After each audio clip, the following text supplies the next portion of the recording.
12 News is your local election headquarters. Today is Election Day. Voters in Rhode Island and southeastern Massachusetts are headed to the polls to cast their ballots in several major races. Thank you for joining us. I'm Mike Montecalvo. And I'm Shannon Heggie. Several key seats and offices are up for grabs in our area. Earlier today, the major candidates for Rhode Island governor cast their votes in the election.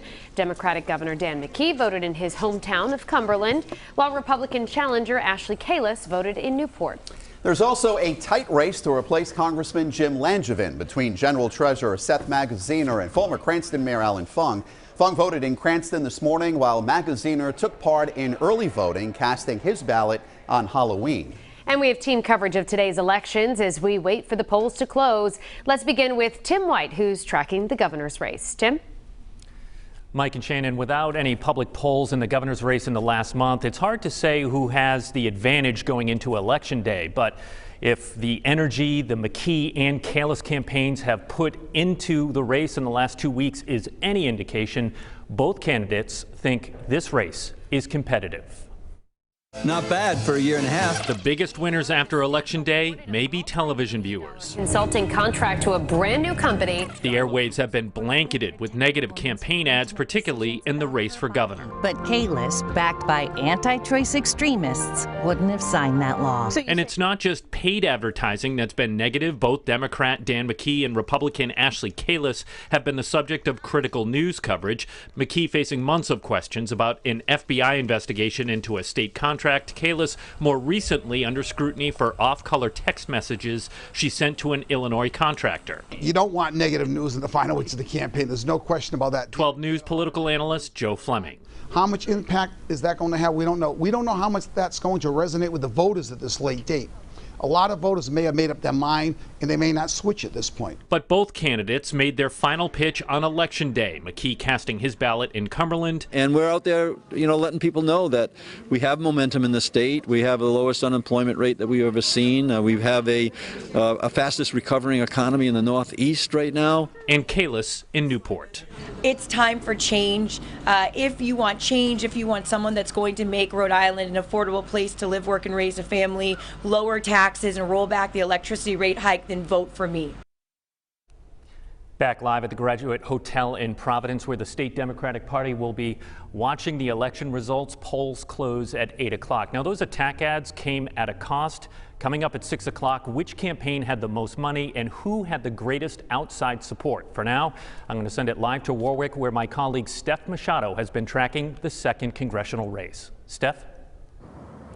Well, Tim, we got a small glimpse of what it might feel like to live in a swing state with all of the ads blanketing the airwaves, especially in the 2nd congressional race. This is a seat that Republicans have not held in more than 30 years. They're hanging their hopes on Alan Fung that he'll be able to flip this seat, while Democrats are hoping Seth Magaziner has done enough to keep the seat blue.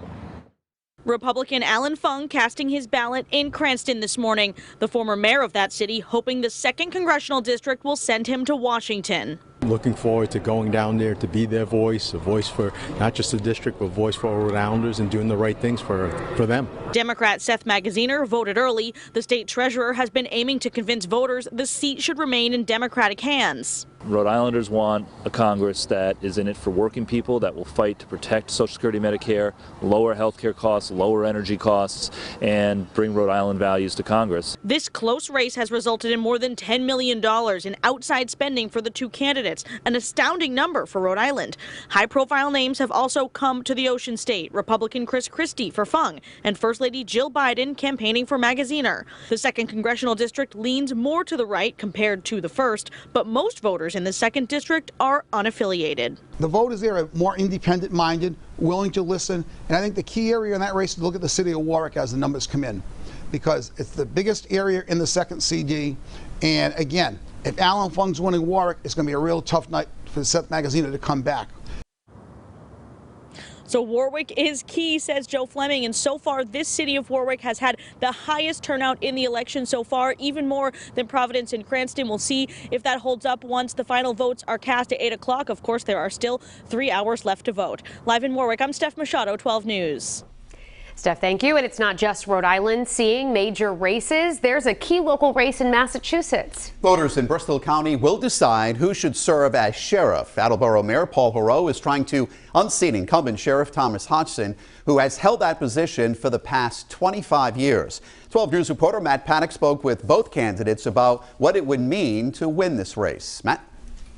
Yeah, Mike, Shannon, it's a position that Thomas Hodgson has held for more than 2 decades, a job Hodgson says he's passionate about and loves. But for his political rival, Paul Heroux, he says it's time for change.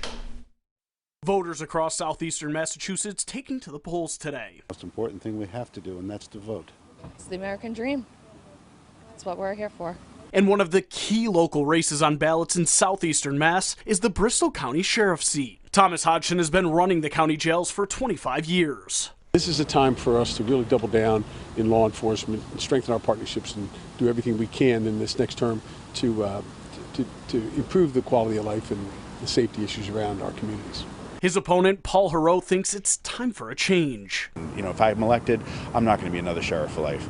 I'll go in for a maximum of 2 terms. It's a 6-year term, so no more than 12 years, improve the system, and then move on. That's how it should be. Both Hodgson and Heroux say they don't have any nerves heading into tonight, but did share one final pitch to voters. My final pitch is, regardless of your party, come out and vote.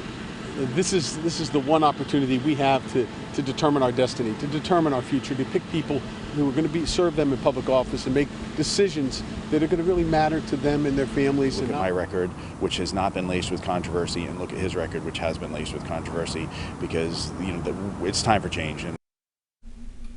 And polls close in Massachusetts at 8 o'clock tonight, and you can stick with 12 News as we'll have live election coverage starting at 9. Reporting in studio, Matt Paddock, 12 News. Matt, thank you. Massachusetts voters will also be selecting a new governor today after Republican Charlie Baker decided not to seek a 3rd term. Democratic Attorney General Maura Healey is facing former state rep and Republican Jeff Deal. Libertarian candidate Kevin Reed is also running. And your local election headquarters has you covered on election night. We're on the air starting at 9 p.m. on WPRI for our 12 News election special. Then we bounce over to Fox Providence for 12 News at 10, and we're back on WPRI for 12 News at 11. And we're making it easy for you to get ready for Election Day. Just scan this QR code. It'll take you to a streamlined WPRI.com mobile link. Be sure to bookmark it.